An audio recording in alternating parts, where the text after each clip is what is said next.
اگر پریشانی آ جائے تو اس پریشانی کا تذکرہ لوگوں سے نہ کریں۔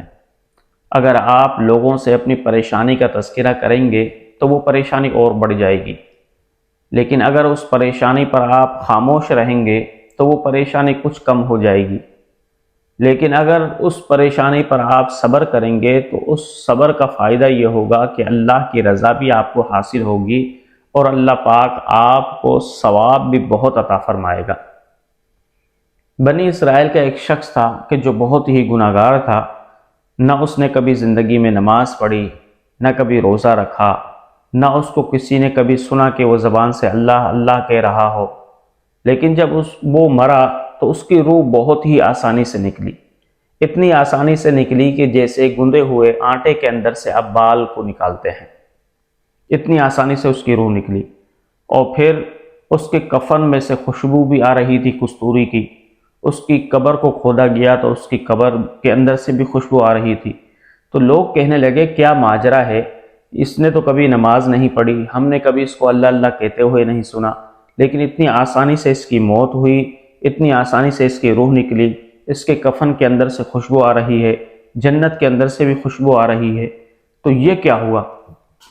تحقیق کی جب لوگوں نے تو پتہ لگا کہ اس کا ایک عمل تھا۔ وہ عمل کیا تھا کہ جب بھی کوئی غریب آتا اس سے قرض مانگتا تو یہ اس غریب کو قرض دے دیتا۔ پھر وہ غریب کہتا کہ میں آپ کو فلاں وقت تک قرض ادا کر دوں گا، تو یہ کہتا اچھی بات ہے، آپ اس وقت تک ادا کر دینا۔ جب وہ وقت آتا تو یہ اپنے منشی کو بھیجتا اور یہ تاکید کرتا کہ جاؤ اس غریب سے قرض لے آؤ، لیکن اگر کوئی وہ عذر پیش کرے، کوئی اپنی مشکل بتائے اور وہ یہ کہے کہ مجھ سے قرض ابھی ادا نہیں ہو سکتا، تو پھر اس پر نرمائی کرنا، اس سے حسن سلوک کرنا اور اس کو کچھ مت کہنا اور خاموشی سے آ جانا۔ تو منشی کہتا کہ جناب آپ نے تو پیسے دیے ہیں، تو آپ کو جب اس نے مدت دی ہے تو اس کو دینا چاہیے، اور اگر ہم سختی نہیں کریں گے تو وہ قرض ادا ہی نہیں کریں گے۔ تو آپ نے فرمایا نہیں، اللہ کے بندوں پر آسانی کرو، وہ بیچارے غریب ہیں، کیا پتہ مجبوری بھی ہو سکتی ہے، اس مجبوری کی بنا پر یا ان کے پاس پیسے نہ ہوئے ہوں، اس بنا پر وہ نہ دے سکتے ہوں، تو اس لیے ہمیں ان پر آسانی کرنی چاہیے۔ اب وہ لوگ جو پیسے نہیں دیتے تھے اس کو بہت سی مشکلات آتی تھی، لیکن ان مشکلات پر وہ صبر کرتا تھا۔ اس صبر کی وجہ سے اللہ رب ذوالجلال نے اس کے سارے گناہوں کو معاف کر دیا اور اللہ رب ذوالجلال نے اس کو دوزخی سے جنتی کر دیا۔ دیکھیں اس صبر پر اللہ نے اس گناہگار کو کتنا اجر عظیم عطا کیا۔ اسی طریقے سے بنی اسرائیل کے اندر دو عورتیں تھیں، اتفاقاً ان دونوں کا ایک ساتھ انتقال ہوا۔ اب ایک عورت جس کا انتقال ہوا تو اس کی خوبصورتی آہستہ آہستہ انتقال کے بعد اور بڑھنے لگی، اور ایک عورت تھی کہ جس کا چہرہ آہستہ آہستہ سیاہ ہونے لگا، اور جو نیک عورت تھی اس کی قبر کو جب کھودا گیا تو بالکل آرام سے کھد گئی، ایسا لگ رہا تھا کہ جیسے زمین مٹی نہیں ہے بلکہ جھاگ ہے، ہم جھاگوں کو ہٹا رہے ہیں۔ اور جب اس کی قبر کو کھود کر تیار کیا گیا تو اس کی قبر پر خوشبو آ رہی تھی، ایسا کہ جیسے جنت کی کھڑکی اس کی قبر کے اندر کھول دی گئی ہو۔ اور اس کے جنازے کو اٹھایا گیا تو وہ ایسا جنازہ تھا جیسے پھول جیسا جنازہ جس میں کوئی وزن ہی نہ ہو۔ تو جب اس نیک عورت کو دفن کر آ گئے اور گھر والوں سے جب پوچھا گیا تو گھر والوں نے بتایا کہ یہ ہماری بچی جب سے بالغ ہوئی تھی اس وقت سے لے کر مرنے تک اس نے اپنے سر سے کبھی دوپٹہ نہیں اتارا اور اپنے سر کے بالوں کو چھپا کر رکھتی تھی تاکہ کسی غیر محرم کی نظر میرے بالوں پر نہ پڑے۔ اتنی پردہ دار خاتون تھی۔ یہ عورتوں کو دیکھتی کہ وہ بے حیائیاں کرتی، کھلے عام فحاشی کرتی، بالوں کو کھولتی، لیکن یہ صبر کرتی اور اپنی خواہشات کو دبا کے رکھتی اور اللہ رب ذوالجلال کے احکامات پر سختی سے عمل کرتی۔ تو اس نے صبر کیا تو اللہ رب ذوالجلال نے اس صبر کی وجہ سے اس عورت کو جنتی کر دیا۔ اور وہ عورت جو ایک گناہگار تھی جب وہ مری تو اس کا چہرہ سیاہ ہونے لگا، اور جب جنازہ پڑھ کر اس کی قبر کو جنازے کو اٹھایا تو وہ جنازہ بہت ہی سخت ہو گیا، ایسا لگتا تھا کہ جیسے کہ لوگوں نے پتھر اٹھایا ہوا ہے بہت کوئی بھاری۔ اور اس کو جب قبر کے اندر دفنایا گیا تو نہایت ہی بدبو آنے لگی اس کی قبر سے۔ تو دفن کرنے کے بعد لوگوں نے اس عورت کے گھر والوں سے پوچھا کہ کیا معاملہ تھا اس عورت کا، تو وہ کہنے لگے کہ یہ اپنے شوہر کے لیے تو عورت بنتی سنورتی نہیں تھی، لیکن جب کوئی شادی کی تقریب ہوتی، کوئی محلے کے اندر تقریب ہوتی، تو یہ عورت خوب بن سنورتی اور اپنے بالوں کو کھولتی، دوپٹہ بھی نہیں پہنتی تھی، اور خوب خوشبو لگاتی اور بن سنور کر باہر نکلتی تاکہ غیر محرم مجھے دیکھیں اور میرے حسن کی تعریف کریں۔ تو اس نے اللہ کے احکامات پر صبر نہیں کیا، بلکہ اپنے نفس کی بات مانی، شیطان کی بات مانی۔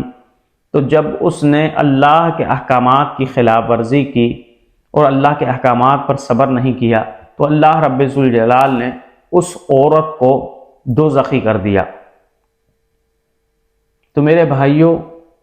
اللہ کے احکامات پر صبر کریں تو آپ کو اللہ رب ذوالجلال اجر دے گا۔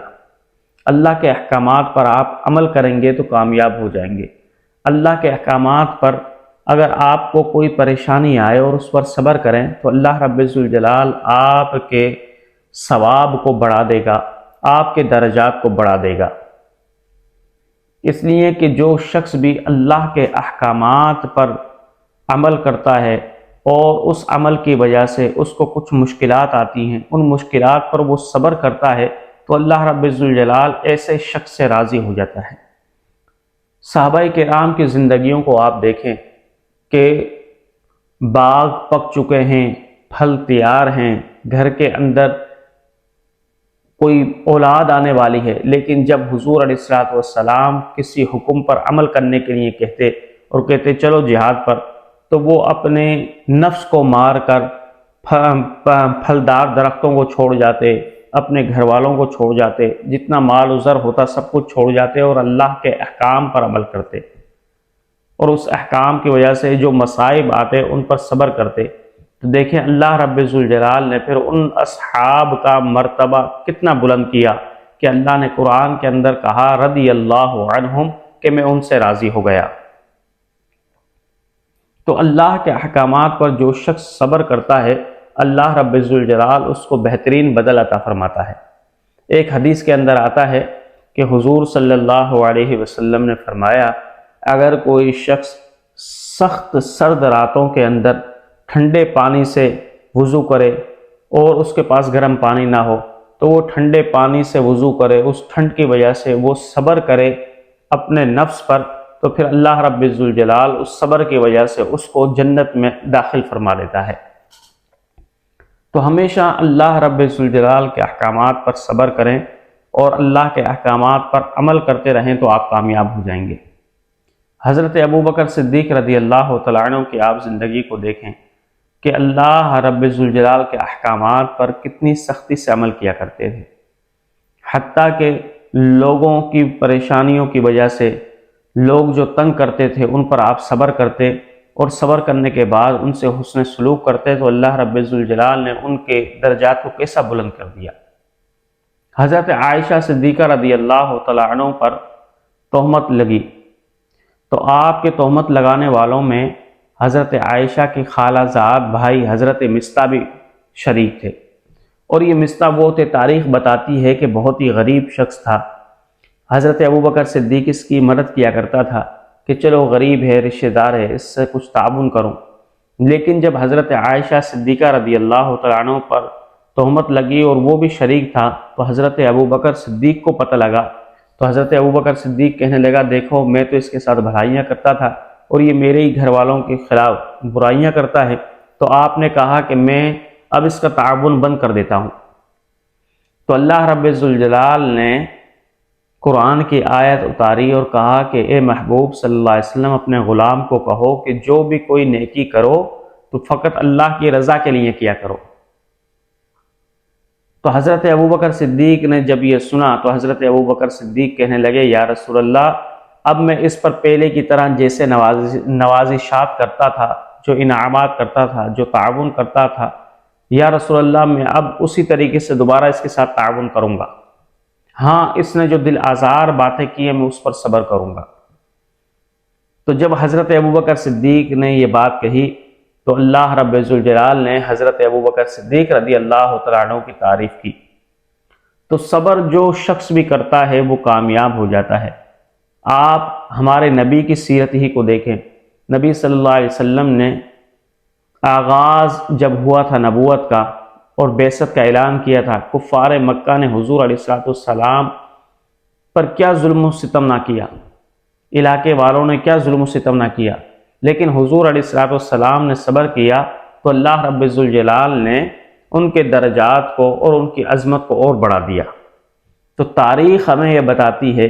کہ مصائب پر جو شخص بھی صبر کرتا ہے اللہ رب ذوالجلال اس کے درجات کو بلند فرما لیتا ہے۔